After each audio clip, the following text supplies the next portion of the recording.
morning and Merry Christmas to everybody. I know Christmas is gone. I know Boxing Day's gone, and we are coming up to the new year. So Happy New Year to everybody. Just remember to be safe. I'm Stuart from All Things Sky Blue. As you can see down on our ticker, you can see where you can find us: Twitter or X, Facebook, Instagram, TikTok. We are partnered with the Anecdote Sports Bar at the CBS Arena, and we are sponsored by Right Steel Fabrications, who can do all your fabrication work up and down the country, but mainly in the Warwickshire and Coventry and the West Midlands area, if you like. I will be joined in a minute by my sidekick Mark,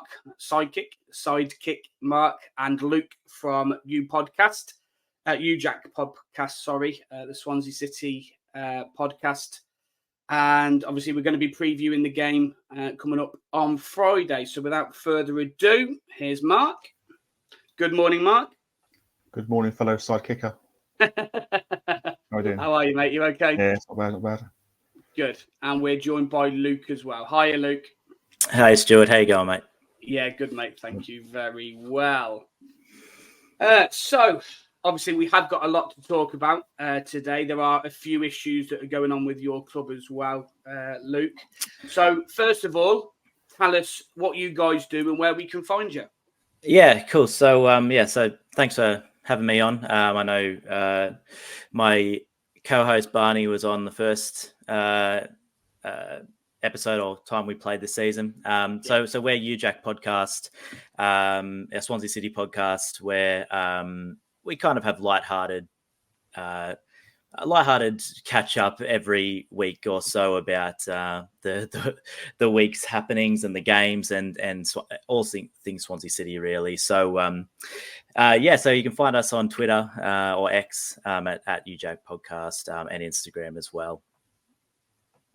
Fantastic, brilliant. So obviously the game at your place at the start of the season on the 19th of August. That was, to be fair, that was the start of my journey was to go to as many away games as I can, and Swansea was the first one that I managed to get to. Unfortunately, nice. I haven't been to many since, so you're the only away game that I've done so far this season. Right, okay. And it was, we were kind of full of expectations. I think we'd just, obviously, we just lost against Leicester first game of the season, and I think we lost 2-1 in the cup, didn't we, Mark, as well? I think in between that, and then did we have a home game against Middlesbrough? Yeah, won 3-0 that one. Yeah, we won 3-0. So high expectations came into that game, but it's always a tough game against Swansea. We don't like playing against you for some strange reason, and obviously we went 1-0 up. I thought Sakamoto played in a 10. Obviously, that was one of our new signings that we had. And for me personally, as a number 10, I didn't really think that he played particularly well. I thought he got bullied a little bit, and I thought he got knocked off the ball a little bit too easy. And then we scored, obviously, and then literally about 2 minutes later, you guys scored, and there it panned out to be a 1-1 draw, which I think on the look of it, and I think it was a fair result in the end. How did you feel about that game, and what did you guys feel going into that game? Yeah, I mean, it was. I think most fans, myself included, were pretty optimistic at the start of the season. Obviously, the majority of fans were disappointed at how the start of our off-season went with losing Russell Martin, and I'm sure we'll come on to a bit of that later. But because he was a real charismatic manager, we all sort of loved, and then we all kind of got over it, and it was the start of Michael Duff's tenure. We'd got in a couple of signings that we on paper looked really good. Jerry Yates, for example, and going into the Coventry game, we hadn't won yet, but it seemed things were we're just waiting for things to click into gear, and I guess it was just. I like I said, it was a pretty fair draw. I didn't really see too much between the sides, and to be honest, I took that as a positive, because I from the outside looking in, I saw you guys making some really nice signings. Ellis Sims, Hadji Wright, for example, and I thought, you know what, Coventry are probably going to be up there this season like they were last season, and I sort of took that draw as a positive, and kind of put us up to a level where, okay, we're up around that sort of area. We're matching this side. I don't know if that's an indication of how far Swansea have dropped since where we were a few years ago, but yeah, that's kind of what I took from the game, really, and obviously things didn't go too well from us from that point. So yeah, it was early. It was early days in the season, and lots happened since then. Yeah, definitely. Most definitely. So, look, going from the last time that you played us up until obviously Saturday. Saturday was I think a big defeat against a good Southampton side. You know, they are a good side. You know, that we drew with them 1-1. We could have snatched it, to be fair, against them. But look, they're a good footballing side, and they're well organised. And I think it's just one of them things that if they take their chances, they could have done it against us. To be fair, if they took more of the chances, they could have beaten us quite comfortably. But we're at the moment we're being very resolute, and we're throwing our bodies on the line, just like we were last season when we made a run for the playoffs and stuff. So it's for us, it's starting to come together a little bit more now. Obviously, we've had a few good results in drawing against Southampton, drawing against Leeds, a good win against Sunderland, and obviously we beat on yesterday. We did beat Sheffield Wednesday at home. Obviously you are coming to our ground. However, I say that, but we haven't beaten you guys since October the 24th, 1981. So that's a long time ago. It's a long, long time. So in between that, there's been a lot of draws and a lot of losses between us. We've lost 3, we've drew 3 in the last 6 anyway. The last 3 have been a little bit better up for our point of view because they have been draws, even though the 3-3 draw that we had last season was just a weird game. You know, we absolutely battered you in the first half, 3-0 up, cruising. And then for some reason, Mark, we just decided to fold a little bit, didn't we? And thought that the game was won and Swansea come back. How did you feel about that game?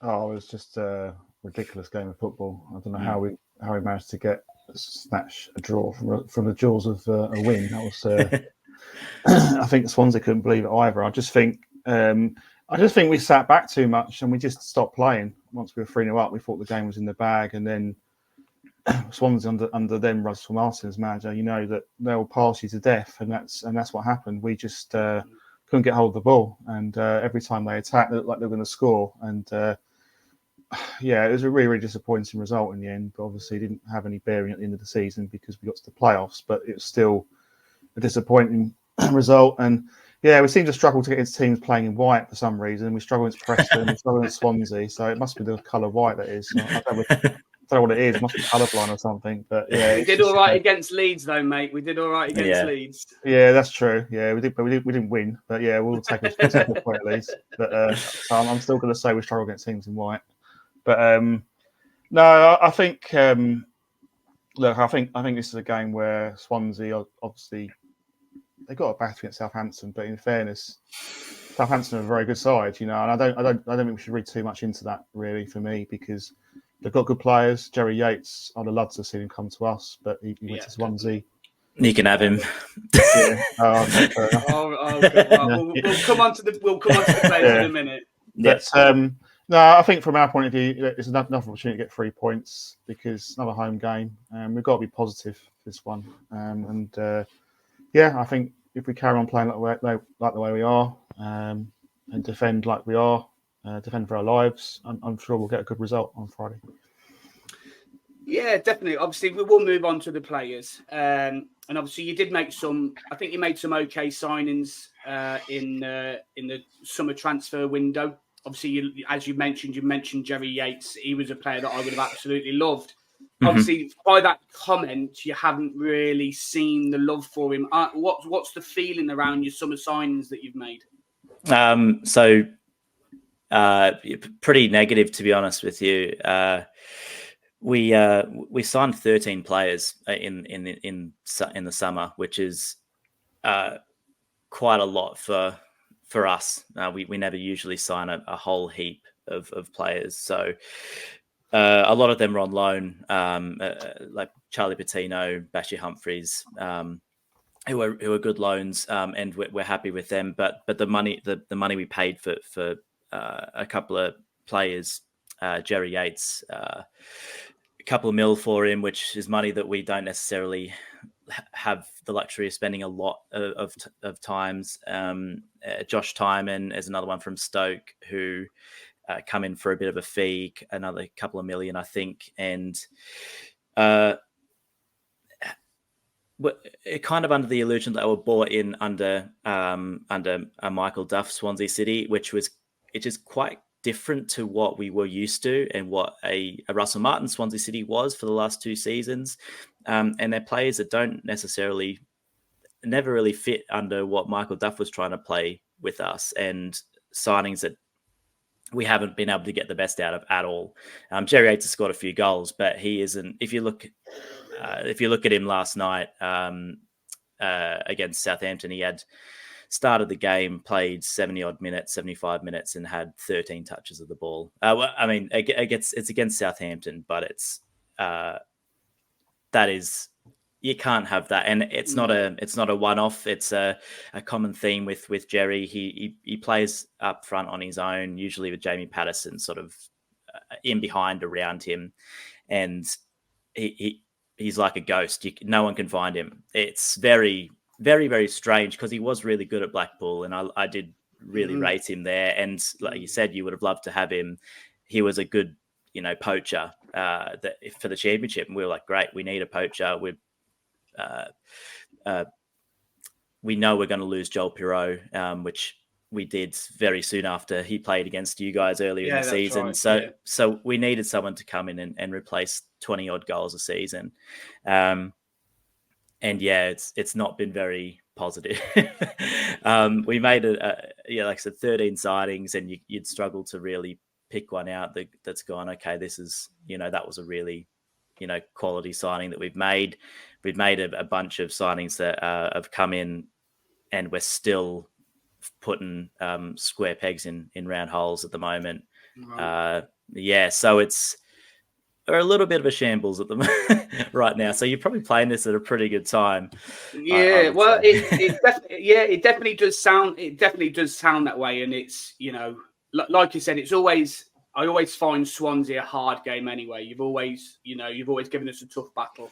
You'll always be around a sort of mid-table, maybe pushing for the playoffs a little bit, and then you may fade, maybe a little bit like Preston have done in the past as well, slightly. But obviously, we were talking about players there. At the moment, I've just picked out a few of the injured players that you've got. I don't know if you've got any suspensions or anything. You might be able to allude to that in a minute. But Joe Allen, I've read that he's due back early part of January, so it might be too soon. He's back. He played last night. Did he? Okay. Yeah. So that's a big player back. That's a big player back for you, I think, because I do like Joe Allen. He is getting a little bit. But yeah, I do like Joe Allen. You've got, I can't pronounce his name, Kutha Vagea. Kuharevich. Yeah. Kuharevich, sorry. Yeah, that's all right. A big Ukrainian striker. He come on for the last 10 last night as well. Okay. So we're getting, these have been long-term injuries. Joe is injured before the Cardiff game in October. He's injured in the warm-up of the Cardiff game, which is such a blow for us. But so he's been out for a while. Kuharevich has been out for 3 months or so as well. So Nathan Wood, I'm sure you're going to say, he's just come back, started for the first time last night as well. He's another big player for us. Yeah. So we're starting to get our injured players back a little bit, which maybe that's... Ashby's out. He's still out. Yeah, hurt his hamstring. On loan from Newcastle, who looked off the pace for the first few games. I know he created the assist for Jerry Yates' goal against you guys, but looked off the pace first few games. Started playing some good stuff. About a month ago, he had a good run of games, looked fit, and injured his hamstring again. So he's out as well, unfortunately. Okay, and obviously the latest one is Josh Key, which I've read that he's not going to be available for Friday's game. That's right. Yeah, he's. I think he hurt his hamstring against Preston, which is a bit of a blow for us because that's two of our right backs are out. Our two right backs, basically. We've got Kyle Norton on the bench, but he's about 35, and I think he's there more for vibes rather than to play at right back for us. So we played Bashir Humphreys on loan from Chelsea at right back, who at last night, and he got absolutely rinsed by Edozie on the left wing for Southampton for their first goal. Got shredded a few times by him. So we're putting, like I said, we've signed 13 players. Unfortunately, we've lost two of our right backs, but we're playing a sort of a centre back in right back at the moment, which isn't ideal for us. Yeah, so obviously, look, I think you're one of the few sides at the moment that have had maybe three different managers in the season. So obviously you had Russell Martin at the start, then you went to Michael Duff, and now you've got the interim manager as Alan Sheehan. Yeah. So how is the setup? How have you been playing between Sheehan and Duff? What's the differences, if there is any? So under Duff, we were we looked like we had no real identity, and that's synonymous with a Swansea City side, as you know that they're going to have a pretty solid identity how they're going to play. We replaced Martin with Duff because he's a results manager, which I don't know how much you take from that. He was at Cheltenham and won the league in League Two, and he took Barnsley to the playoffs last season in League One. But we kind of changed. Our owners changed tactic really, and went for, okay, we're going to sacrifice a bit of our aesthetic look and our football style to be more results driven, play more on the front foot, and aggressive, high pressing, few more long balls in there, etc. What actually happened under Michael Duff was the complete opposite. So we were the worst at aggressive pressing. We were in the league. We played the least long balls. Our build-up was the most patient in the whole league. So it's completely opposite to what we were expecting under Michael Duff. All of that, but with no attacking threat. So we didn't score enough goals and conceded a lot of goals as well. So we were just a nothing team coming out and playing in the championship under Michael Duff, apart from a 4-game spell where we looked pretty good, where we won 4 in a row. Yeah, he's duly sacked, which we were all pretty happy about. I think you wouldn't find many sackings that went down as well as what it was in Swansea. And Alan Sheehan's come in, steadied the ship a little bit, apart from last night. Really likable guy. And that was one thing under Michael Duff that no one really liked, unfortunately. I'm sure he's a nice guy, but just the way he reacted with the fans and the media stuff, he got a lot of people offside. Alan Sheehan, likable guy. He looks like he steadied the ship a little bit, sort of galvanized the squad for the first 4 games that he was in charge for. We picked up 2 wins and a draw. And yeah, things seem to be looking like, okay, we've steadied now. Let's get someone in and so he can kick on again for the second half of the season. The style of football he plays, we're playing where I think we hold the ball a bit better now, and we look a little bit more of a threat going forward. Jamie Patterson's in a real good form at the moment, scoring a good amount of goals for us. Which I know we have an ex-player curse at Swansea. Every ex-player seems to score against us. So I'm hoping it's, well, I don't know if Jamie Patterson play for you guys? Or I know he's born in Coventry. Well, no, I don't think he played for us. There's always every summer, every transfer window, there's always a link from Jamie Patterson to us. Yeah. Because he is a Coventry lad. I think he is a Coventry fan as well. But yeah, he definitely likes playing against us, and he does normally score, to be fair. Yeah, so that's something that's been a positive over the last few games, as Jamie Patterson's looked really good, which is great. Yeah, I think what you can expect from us is a fairly solid team from the outset, looking in with good large periods of play where we have the ball and but we don't really threaten too much. We have the ball in areas, but we're not really sort of getting in behind and we really hope we rely a lot on Patterson to create something for us a lot of the time. So I also think that our defense is, although it's been the most consistent across the season, Ben Cabango, Harry Darling, Bashir Humphreys, and now Nathan Wood is back. We've got 4 pretty decent centre backs that we play.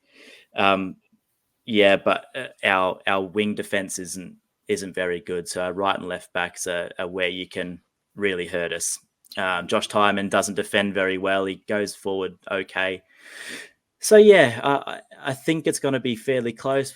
Again, apart from the Southampton game, we've never really been out of any game. Even when we looked awful against Stoke, we nicked a draw a couple of weeks ago. We just beat Preston, who were a pretty good, decent side. I didn't think they were anything special, but we were deserved winners against them at home. And last 4, and Rotherham was the first game that Alan Sheen took over where we won as well. So I my expectations are pretty low on this one because I think you've got us at a good time where we've just come off a 5-0 defeat against our former manager. And our wounds, I think, will be a little sore after that one. Okay, fair enough. Mark, any questions for Luke? Do you think there'll be any change in personnel for this game from a Swansea point of view? Obviously, a 5-0 drubbing. Do you think Alan Sheehan might ring some changes? Yeah, I think so. We've played pretty much the same, a very similar 11 for the last under him. I think we've got a better looking bench now. Now our injuries have come back. I wouldn't be surprised to see Joe Allen start. I know he may not be completely fit to play the full 90, but when he came on last night, he's got that tenacity about him, which we've lacked a little bit. And he's a class player. He's a Swansea through and through as well. So someone like that on the pitch for us, I think, would be a good thing. I wouldn't be surprised if he starts. Ollie Cooper is another one who has been unlucky. He's probably one of our best players last season. Young Welsh player, 22, 23, loves getting on the ball and driving at defences. And he's been unlucky this season, hasn't played too much, which has been a shame because I actually really rate him. And I would love to see Kuharevich play, although I don't think he will because he's only just come back from injury. He's 6'4", Ukrainian, big burly striker, and I think that's someone that we just need at the moment because when Jerry Yates is playing up front, unfortunately, we just have no threat whatsoever in attack. So I'm hoping for a few changes. Losing 5-0, you'd expect that we'd make defensive changes, but the only player I could see coming back in is Harry Darling for possibly Nathan Wood or Ben Cabango. I'm not sure whether we'll play a 3 at the back or a 4. Alan Sheen has switched between them. I honestly don't know. I think maybe we might go to a 5 or 3 centre backs, a 5 at the back. I'm not. Honestly, it's so hard to pick at the moment because we're we're in limbo right now. We've got Alan Sheehan in, who's an interim manager, who's going to be on his fifth or sixth game at the moment, and we're just crying out for some news that we're, a direction on where we're going next. So I think, like I said, it's a good time to play us because honestly, you don't know what we're going to throw out there, and I think that's probably a positive for you guys because you can focus on your game. You're in good form. You don't really have to worry about what we're going to do too much because you can be pretty confident at home that you're likely to nick a result. Yeah, obviously. Sorry, go on, Matt. Yeah, I was going to ask about. Obviously, you touched on there about the fact that Alan Sheehan is a bit surprised at what direction the club hasn't gone. I mean, bearing in mind you've got a January window coming up in the next week now, next few days. Yep. And you've got Steve Cooper's available, Nathan Jones available. He hasn't done much outside of Luton. I mean, are you surprised the club haven't looked at getting a manager in now? Obviously, it's been quite a while since you got rid of Michael Duff. Is it a surprise from the Swansea fans on that? I think I'm not too surprised at the moment. I'm because our owners have consistently been pretty poor. They took us over after the season after we finished 12th in the Premier League, so you can see where the trajectory's gone. Yeah. So our expectations are very low with the people in charge at the moment. Am I surprised we haven't got a manager in? Yeah, that doesn't surprise me, but for two reasons, really. I don't trust our owners too well to make a quality decision or have the foresight to sack someone and then have already lined a manager ready to come in. And the second reason is we us as Swansea fans, we demand a type of manager that suits us, suits the Swansea way, suits our style of football, and needs to play, that type of possession-based, attacking football, which is what we built all our success on for the last 15 years or so. So they're obviously trying to find the right person now. It's frustrating that we haven't found the right person. We were very close to getting Chris Davis from Spurs, who's under Ange Postecoglou at the moment, who was at Swansea with Brendan Rodgers, who we were very close to getting him. He would have been a perfect fit for us, I think. Nathan Jones would go down like an absolute lead balloon because he's a Cardiff fan. And Steve Cooper, I don't think he would come back to us. And a lot of us fans don't really forgive him at the moment, although he had success with us. He kind of left us in a bit of a bad place the season after we lost the playoff final to Brentford. Apparently, it's a rumored to have taken an interview the day before the playoff final with Crystal Palace. I don't know if that's true. In that off season, he left us really short. It's the off season that Russell Martin came in, and he down tools, basically left us for a few weeks in the off season without a real plan, and wanted to leave. So yeah, a lot of fans don't really want him back, just for a few reasons, including those. So yeah, I don't know who we're going to get in, to be honest. We're like I said, we're in limbo. We're waiting for an announcement, maybe a left field appointment from somewhere else. Honestly, we're not in a great place. You sound exasperated. I know, yeah, he does, doesn't he? Bless him. Yeah. Well, I hope it improves after Friday's game. I just want to add. yeah, thanks, mate. You're going to make all the improvements you want after Friday. But yeah, thanks, mate. But yeah, you are right. Leading up to the January transfer window now, I wish we had someone in that would have a plan in place, a direction that we're going to go, because January is important for us now, to kick on, to get in players that will suit a manager that is here, that wants to build something. Yeah.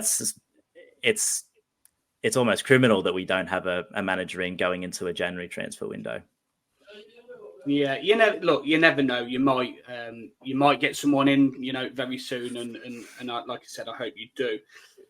From your point of view, from a Swansea point of view, what threats have you seen from us since we last played? Because like I said, we have come into a little bit of form now. We're unbeaten, I think, in 5. Drew 2, won 3, and we are starting to play a little bit more like a team now. Rather than what we played sort of the first game against you guys.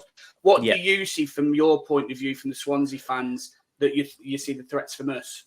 So I've really liked you guys under Mark Robbins for the last couple of seasons. Just outside looking in, it looks like you've got a real solid identity at the club under Robbins, and the players that you've got and that you've acquired have been, it seems like everyone knows their role and everyone fits into the system. I know the start of last season you had a stadium issue, didn't you? So it was a bit of a slow start, but then you really kicked on. I think it was similar this season where you've had a semi-slow start, but you've again starting to find some form and kick on. I think with the players that you brought in with the Gyökeres money, I think that was I expected to see another really good Coventry side this year, and every time we play Coventry, we always look at it as like, okay, we can, it's a hard game, but I think we can, we can nick something, but we're under no illusions that will be a real tough battle, and that's what we expect every time we come up against you guys. I think the last couple of seasons we've had a former player, which usually spices things up. Bidwell's been with you guys. I don't know, is he still with you guys, Jake Bidwell? Yeah. So Bidwell's been there. Now you've got Ladabodia, which is he was a good servant for us for the last couple of seasons. So it always spices up things a little bit when there's former players. So just expecting a real tough game at home for you guys, which is going to be tough. Like I said, you just beat Sunderland 3-0 away, which is a great result. I think it'll be tough. And like I said, you're playing this at a really good time, so my expectations are pretty low. Do you know many of our players? Is there anybody that stood out for you in our new signings or anything? Or do you not look at other teams that way? Because I know some people don't, so it's fine. No, I wouldn't say I look, intensely at other teams, but I do pay attention to the rest of the league, and the one. Usually when I watch, it's usually for forever. It's been Godden that's been popping up with goals every week. It seems like. Obviously, last year it was Gyökeres who was incredible. Again, watching just the highlights show the other day, Callum O'Hare looked like he ran riot against Sunderland, who is someone that I've always kind of looked from the outside and liked as well for the last couple of seasons. I know he had a bad injury as well, and just the signing your striker signings, Ellis Sims and Hadji Wright, seemed like they were brilliant pieces of business. I don't know. Again, I don't know your sort of consensus on how they've gone this season, but it seems like when you put Ellis Sims on a championship side, they're always going to be a threat. And Hadji Wright looks a bit of a handful as well. I don't know how he settled in with you guys. I think. Go on, Mike. You answer that one. You answer that one because I might swear on that one. Yeah. Ellis Sims has been in and out of the team. He's only scored 2 goals this season. Right. I think he needs to improve on his anticipation of play. He's a bit slow to react to certain situations. I think we did expect him to score a lot more goals than what he has because he's played at Everton, he's been at Sunderland on loan, he's been at Blackpool, I think, on loan as well. And I was expecting him to score around 15, 20 goals a season, but he hasn't really started. Robbins has kind of rotated him, and he's done okay. You could argue he needs a run of games, but from what I've seen of him, that he's only scored 2 goals, and that was in one match against QPR. So he hasn't done as well as you may think. Actually, right, it's been a bit mixed, I would say. He provided an assist yesterday in our win against Sheffield Wednesday. But I think there's aspects to his game I think he needs to improve on. His back to goal play, I think he's poor. He gets pushed off the ball too easily, but he's good going forward. So he's and he scored 6 goals. So I'd say it's probably been a 6 out of 10 season for Hadji Wright. I think Addison's probably about 4 or 5 out of 10 so far. So the jury's out a bit, but at least we're winning games. They're not certainly in Ellis Sims' case hasn't performed really at the levels that probably thought he would do. Yeah, okay. Do you reckon it's a case of more you built your form off a lot of the players you've just had around for a few years, and it's been a sort of pretty consistent, personnel in that side, and that's just sort of hitting their straps now. And then the signings you've made haven't really, worked as well. Well, I think Callum O'Hare's return from injury has made a massive difference to the side. Yeah. I think he made quite a few sub appearances and didn't make a massive impact. But I think since the Birmingham game, which was back in December, early part of December onwards, he's been absolutely superb. And also, probably our best signing's actually been Sakamoto, who we haven't mentioned, who probably has been our player of the season. His trickery, skill, he's starting to score goals now. So he's looking the real deal at the moment for us. So he's probably, as I say, our best players so far this season. And they've been probably 2 players that have been instrumental in our results, I would say. Yeah. Okay. Yeah. So obviously, Latabodiere for me at the moment has been again one of the signings of the season. He can play all over the pitch, and wherever he fills in is just absolutely brilliant. I wish he started more, but I think it just depends on what. Because he's such a utility player, I think you guys obviously when I spoke to Barney in the first game, because he's such a good utility player and he can play very well in wherever you put him, it's hard to fit him in because you've got other players that can play in that one position only, and I think that hinders him because he is so good in all positions that you play him in central midfield. He had a really good game against Sheffield Wednesday yesterday. He's played right back, he's played right wing back, he's played centre back, and wherever you put him, he just puts a shift in. For me, I would love to see him more in central midfield, but when we've got Ben Sheaf available as well, I don't think it warrants to be that defensive that you have 2 defence-minded midfielders. So one of them's unfortunately not going to play, but no, Latty for me, I had to mention Latty because I do like him a lot. Anybody that listens to this space or any other of our spaces and channels that we do will know that I rate Latabodiere very, very highly. Yeah, he was good for us. Like I said, he was a good servant. The one thing I liked about him, I don't think he was, technically, I don't think he's the best footballer out there, but you just know he's given 100% every single time he steps onto the pitch, and he's very he's those type of player you need in a side where he does the dirty things, he does the little kicks and trips off the ball, and he gets into 100%. Players' faces, and he messes with strikers, and they puts them off their game. So I can't believe I won't go into why we let him go, but basically, I think he's one that we probably could have and should have kept and renewed his contract. Yeah. Okay, so just as we come to a close then, Mark, can I edge you for a prediction?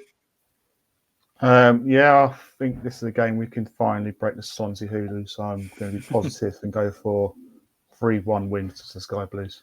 3-1, wow. Okay, that's not like Mark at all. He normally sits on the fence, Mark does. Can I edge you for a prediction, Luke? Yeah. Well, I'm going to... I'm gonna back my team, but I'm gonna go for a draw. I think maybe a 2-2, which I'm more hoping because I'm gonna be there as well. So I don't want to go to my first away game of the season and lose, basically. So yeah, 2-2. Let's go 2-2. Okay, well, you've both said goals. Both 4 goals in there, so it's going to be an entertaining game. I think we are going to. I think we are going to nick it. I think we should have really. We got caught cold with your goal at your place so soon after we scored as well. I think we should have put that game to bed, if I'm honest, a little bit earlier on, and then it just petered out and faded into a 1-1 draw. But I do think that we are going to edge this one. Our defence, and we are looking a lot more solid. So I don't think we're going to concede, but I don't think it's going to be as easy as, the games recently, against, it turned out to be quite easy game against Sunderland and yesterday as well. So I don't think it's going to be that easy. It's going to be a close game, but I am going to go for a 1-0 win. I think we'll just edge it, I think. Nick it. Yeah, I don't know why I've gone for 2-2. Just looking at your defensive record, you haven't really conceded too many goals. I must say we might be about Liam Kitchen for this game because he got sent off yesterday. I did see that, but I didn't see what happened off the ball. It was a weird one. Yeah, it was a bit of a weird one. Something happened. The other player came from behind him, and they just squared up and went to head. They went heads to head, and the referee just sort of sent them both off. But saying that, I'm happy with Binks coming straight into that side. I think Binks is a really good player. I think he's probably technically a little bit of a better player than Kitchen. I think Kitchen's very old school, and I think he's a better version of Fads, really. Where I think Binks is a little bit more technically better on the ball. So I think it will be a like for like switch. It's just whether you can catch, because obviously we've had good, link play between Collins, Binks, and Thomas. So it's just dependent on how them 3 play. If it is Binks that comes into it, I think it will be, unless he moves Latty back if Sheaf's available. So Latty might play in that role as well. So he's got options, Mark Robbins. It's just which one he really goes for. Me personally, I would prefer to go and see a like for like and just bring Binks in. It's a left-sided centre back, and it just plays straight into Kitchen's place, really. So I think it's his shirt for the next 3 games if we don't win the appeal, because I think Robbins is going to appeal the card. I did say that. Yeah. So we'll have to wait and see on that one and see what actually happens. Any final questions from you, Mark? No. Looking forward to the game, and I'll be doing a live show Friday night at the Anecdote, speaking with fans ahead of the game. So it's about 6:45. So that when the teams are announced. So stay tuned for that. Fantastic. Right. So as I end every show, I do a little bit of a word association. I have looked at the questions that I asked Barney the first time. So they are different questions because I didn't want to do the same ones. Yeah. So the first one is Alan Sheehan.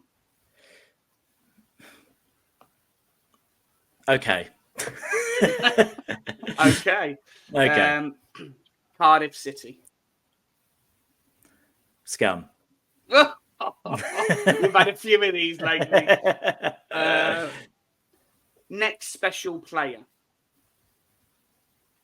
In Swansea City? Yeah. And Carl Rushworth, the goalkeeper. Best away ground. Ooh. Based on memory only, QPR, just because of the good memory of going there. Okay, fair enough. And the last one, who would you like to see as manager? Oh. I would love to see Graham Potter, but it's never going to happen. It's never going to happen. Yeah, I think Graham might be waiting for a Prem team. I think he's happy to hang around until he gets that. He's got unfinished business. But you never know. He's got unfinished business. If he takes a 100% pay cut and comes and that'd be nice. Living in dream world. Lovely. Right. Thank you very much for coming on, Luke. just one last time, let us know what you guys do and where we can find you. Yep. So me and my pal Barney, we run our own Swansea City podcast called You Jack Podcast. We are on Twitter or X and Instagram. We post all of our shows on there, and we usually do running commentary on the games and everything as well. So yeah, that's where you can find us, and yeah, hopefully we can do this again next season.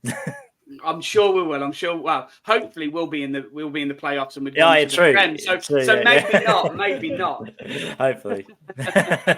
Right. Once again, thank you very much.